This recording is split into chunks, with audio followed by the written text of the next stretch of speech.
What is up, my fellow gamers? In today's video, we got our S+ rarity hero tier list for Isekai Saga Awaken. Like and sub for more amazing game content. We also got a brand new coupon code over the weekend. I'll go ahead, I'll throw the coupon code up on the screen right there. Go ahead and enter that code. Now, as always, tier lists are opinionated. You may or may not agree with my tier list. We are doing only the S+ heroes. These are the highest rarity heroes. And yeah, a lot of these names I can't pronounce, so I'm gonna butcher these names. I don't know how to read names properly. We got our tier list right above my head. We got the characters off to the side so you can kind of see them as we talk about them. Let's jump into the first one. This is gonna be a physical burst damage dealer. Now this one I think is absolutely amazing because of some of her skills. Her first skill, attack enemies in the back row. If the target's HP is less than 50% after the attack, one basic attack will follow. So you get that extra double damage going on. If we take a look at her talents though, her talents is where it really starts to shine. Now you're gonna notice with some of these heroes, their normal attack or their skill might not be good, but their talent is really strong. Or you may see some characters have really good normal attacks or skills, but then their talents are kind of lacking. With this character, the talents are insane, especially with the 9-star activation, that first trait. So for me, I'm gonna go ahead, I'm putting her in the S. For our ranking, we have S, A, B, and C. Even if I put one of these characters in the C, I still would consider them better than a regular S rarity, so just keep that in mind. Next one we got is going to be Gilgamesh. This is a magic rage regen. I don't think he's like a top tier S. I do like his skill though. He does physical damage to all enemies, and then before casting, you go ahead and for each one rage more than the target, the damage increase. So you're getting some AoE damage from his skill. His normal attack also is 40% isn't the greatest, it's a little bit low, but at least we get some AoE. The talent though is kind of cool. I like the restore one rage to all allied officers upon casting a skill. Above average, one that I definitely would still recommend, but not like the top tier S. Next one we got is Great Adventure. Specializes in physical burst damage, deals 100% single target physical damage for that normal attack. The skill, when attacking for each one rage you have, increases your final damage. The talents, pretty cool talents. I like them. Warfare Turmoil. For every 4 normal attacks, you're going to deal true damage. Now, I love true damage. I think true damage is an amazing effect on a lot of characters. However, I still don't think this is one that I would quite put in the S. For me, I think the Great Adventure is really strong, but I don't think they're like top tier. So I'm going to go ahead and putting them in the A. Next one we got is Hades. Specializes in magic poison. The skill is pretty cool. Attacks enemy single target, deals 300%. That's a lot of physical damage with a 50% chance to poison them. If the target's already poisoned, they take extra. The normal attack, we're dealing 70% physical damage with a chance to apply a stack of poison. So I don't know why both these say physical damage, but like in the top right here it says M. poison, so magic. I don't know why. Shouldn't it say P poison instead of N poison? We take a look at his traits though. Some of these traits are pretty good, but the bottom trait at the divine 1-star is insane.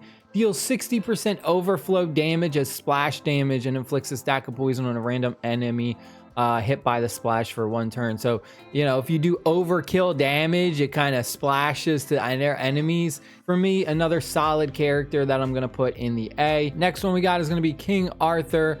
This is magic debuffs. Attacks all enemies, deals a bunch of physical damage, and applies a random buff to the target. Now, I think this is a really strong character. Arguably could be like a A+, S- because of that skill. Like, you're getting AoE damage. It is pretty low percentage. It's only 35%, but you're applying a random a buff to the target, or I guess it should say debuff, basically. So you're going to either lower their hit rate, they're going to reduce the damage they do, or you're going to increase the damage they take and poison. So really good debuffs going on with all of these effects, and it's an AoE, so it's being put on all the enemies. So I really like that. The normal attack is okay, but that skill I think is really strong. For our talents, the first 4 damages taken reduced 99%. I think the 9-star activation trait is insane. That basically means the first 4 times she takes damage, she's only going to take 1% of the damage, which is pretty ridiculous. So I think this is a really strong character. Close to being an S, but for me, I'm trying to save the S's for some of the other characters. I think King Arthur could be an S. Like, I wouldn't argue if you did that, but for me, I'm gonna rank her in the A+ area. Next one we got is gonna be Moon. Now, this is the character that you can get when you spend your first 99 cents. So if you do like a 99-cent top-up pack, your first recharge, you get this character for free. You can also get her though in the Gacha Center, so you don't have to spend money to get her. Physical burst damage.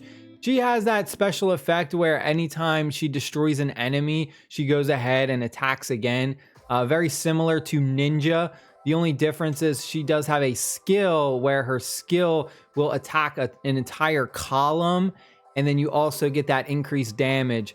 Unfortunately, I think Moon is good early game. Like when you're very new as a beginner player, she can kind of help out, but she's really not needed.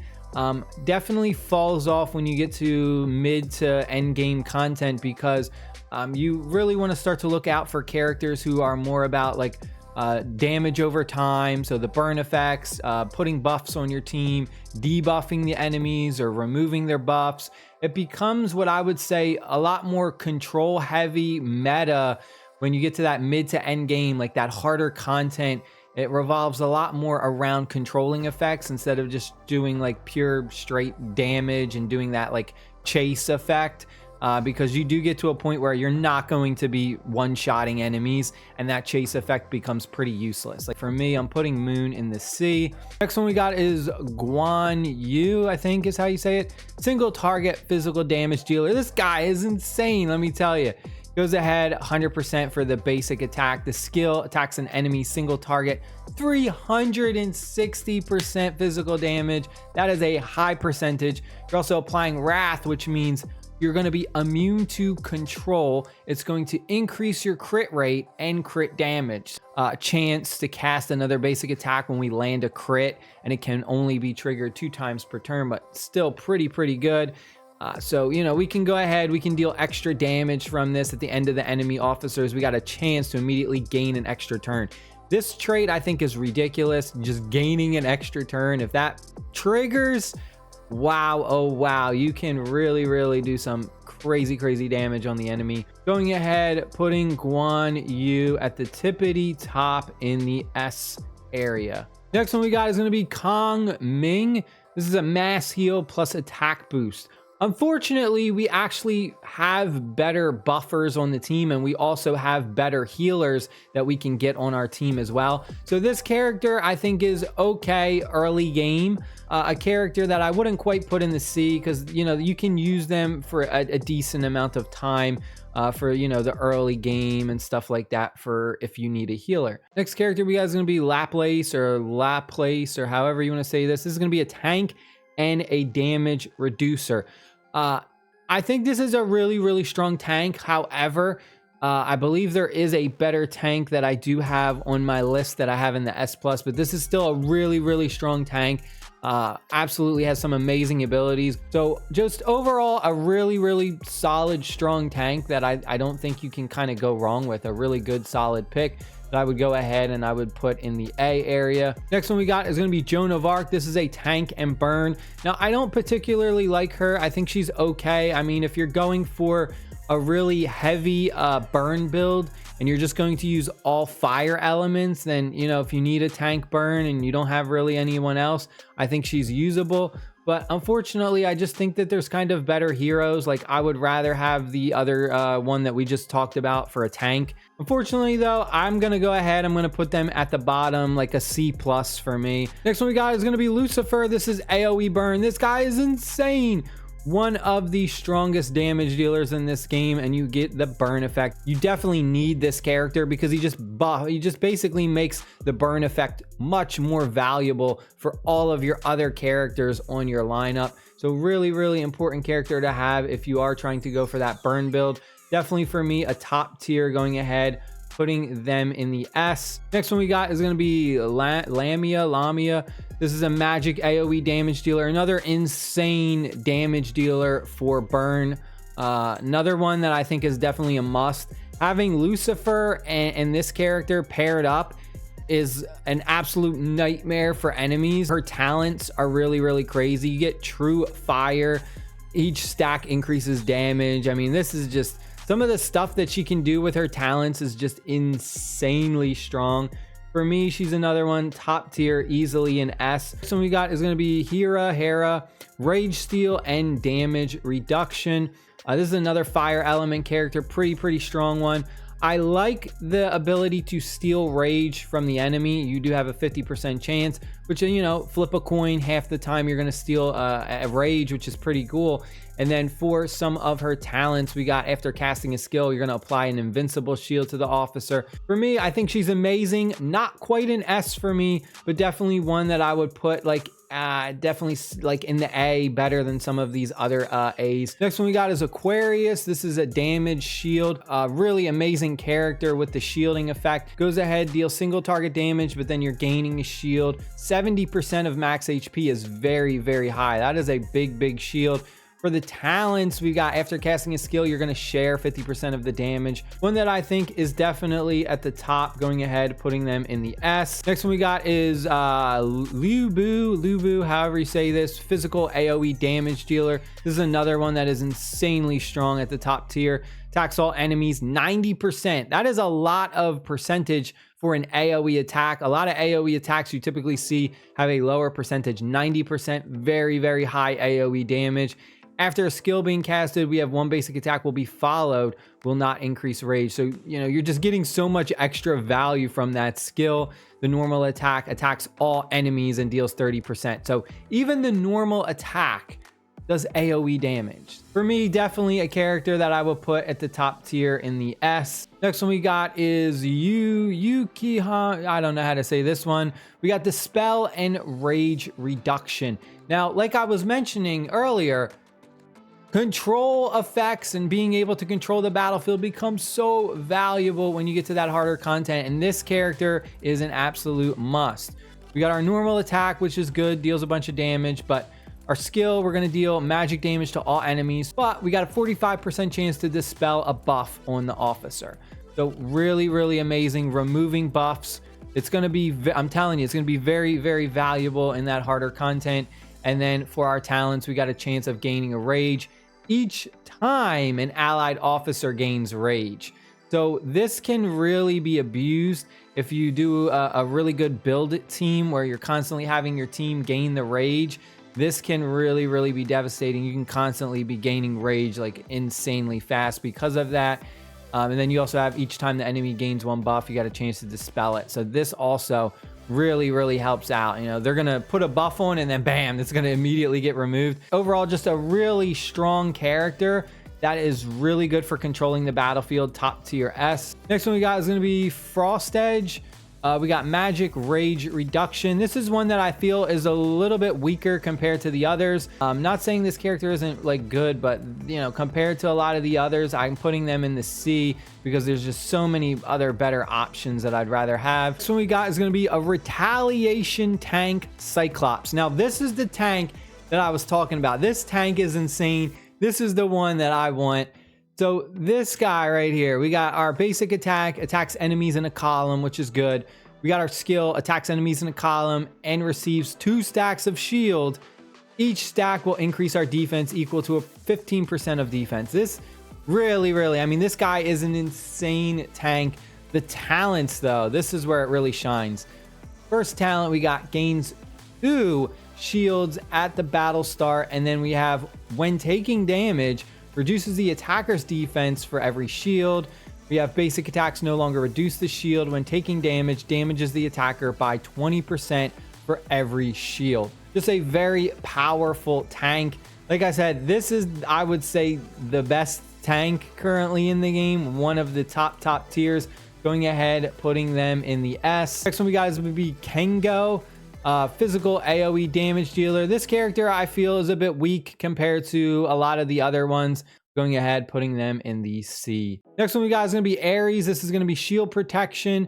I mean, I guess you could consider this character a tank, but I really think they are top tier because of their shielding ability. Like being able to put shields on everyone is just really, really powerful. Being able to move the debuffs around and stuff like that really comes into handy in that harder content. For me, another top tier, going ahead, putting them in the S. Next one we got is gonna be the Bard. You get mass heal with this. This is another character. It's a traditional healer. You get some pretty good healing. It's a high percentage, 120% to heal all allies. Unfortunately, there are way better healers in this game. So for me, you could put them in like the C or the B. I'm gonna go ahead and put them in like a C+. Next one we got is gonna be Siongon, however you say this, Bleed Retaliate. I do like the bleeding effect that you're able to go ahead and put on enemies because it does come into handy. Just getting that DOT, that damage over time. Some of the traits can be pretty good as well. Basic attack applies a stack of bleed. When attacked by an enemy officer, you got a chance to do a counter attack. So the counter attacking, you have that chance to counter attack as well, which can come in handy. For me, I'm going ahead, I'm putting them in the B. Next one we got is going to be Ignis Scorpio, however you want to say this. Shield damage reduction. This is another one that I think is like maybe average, below average. So for me, I'm going ahead, I'm putting them in the B. Next one we got is going to be Ren, physical AoE damage. This is a weird character because of the way she kind of works. Ren cannot perform basic attack. Instead, in every action will cast a skill. Skill can be cast with any rage. So this is interesting that you're only able to do the skill. Casting a skill will reduce all rage and attack all enemies, and he will be stunned. So it's weird because you're stunning yourself to go ahead and do this, to do 128% AoE damage. But if you do kill somebody from this, destroy them, it'll at least reduce that by 1. So this is a character that's kind of weird. Putting them in the B. I think, you could probably come up with some weird combinations, some weird team building. Next one we got is going to be Nikita, I think. Mass heal plus damage reduction. This is one of the better healers in this game. So this is one that I would recommend over some of those other healers that we mentioned. We've got our normal attack, which is healing an ally. We got our skill, which is healing all allies by a percentage of her attack, and it's going to increase the allies' final damage reduction. So the skill, amazing. The talent's also really strong. Grant 2 random allies a shield. We've got rage skills of chance to purify a status element. So definitely one that I recommend, putting them in the A. Next one we got is going to be Portable, however you say this. Single target execution. This is going to be a fire element, really strong fire element, with our normal attack dealing 100% magic damage, but our skill really good. Attack an enemy, we're doing 300% single target, and we're applying the burn effect. If the enemy already has burn, the damage is increased. And then the talents is where it's really good. Upon entering battle, we gain a shield, percentage of all allies attack. So imagine that all our allies attack combined is going to dictate the shield power. Really crazy right there. For me, easily one of these top characters, going ahead, putting them in the A. Next one we got is going to be Shirley. She is a debuffer and control. Now, unfortunately, even though she does have like some controlling effects and stuff, I feel like she's not as good as she could be. I feel like there's still some better fire elements. An A-, B+. I'm gonna put her in the like A-, B+ area because I do like her abilities to debuff and really control, reduce the enemy officer's hit rate. That can kind of come in handy. Next one we got is Alice. Alice is a tank and burn. Now I think Alice is definitely way better than Shirley. So for me, I would say Alice is like easily above those. I'd say Alice is like in the middle of A, not an A-. So definitely an amazing tank for your burn build. One that I would say is better than that other tank. I know we had that other fire tank character we put in the C. I think Alice is a better fire tank if that's kind of what you need. Next one we got is Phoenix. We got single target heal. Now I think this is one of the top tier healers in this game for a fire team. Just overall a solid character. We're going ahead putting them at the back of the S. Next one we got is going to be Lara. She's going to be our magic damage booster. We've got attack enemies in a column and apply a mark. Now I do like the ability to put the mark on so they take more damage. Definitely like in the A minus, B plus area. I'm going to go ahead and put them in the A. Next one we got is going to be Tachi, however you say this, AoE poison. This one I feel is a bit weaker than some of the other ones, unfortunately. I think we just have a lot better options to choose from. So for me, I'm going to go ahead, I'm putting them in the B. Next one we got is Medusa. This has the Bewitch effect on it, which is, I think it's good, but unfortunately, this is another one that I feel like, I don't know, there's some better options out there. For me, I think Medusa's like a B plus, A minus. It's close, hovering in between that B plus, A minus area. And then the final one we got is Asclepio, blah, blah, blah, blah. I don't know how to say this one. We got Mass Heal and Revive. This one I think is insane. I think this is probably the best healer in the game because you revive your team. But it's a talent that, you know, you have to get to. So it's all the way at the bottom right here. It's the Divine 1-star. When an officer is defeated in battle, the character is going to go ahead and apply and will immediately revive them and restore their HP equal to 500% of her attack. Triggers only once per turn. So it's, you know, you got to get to the Divine 1-star to get that trait, but man, oh man, it is a really, really strong trait. So overall, I think this is an amazing, I would say one of the best healers, you know, if not maybe the best healer in this. We're going ahead, we're putting her in the top tier in the S. So that is it, my friends. That is my personal tier list. So I hope you guys and girls enjoyed the video. It was definitely a long one. Stay happy, stay safe. I'll see you later. Peace.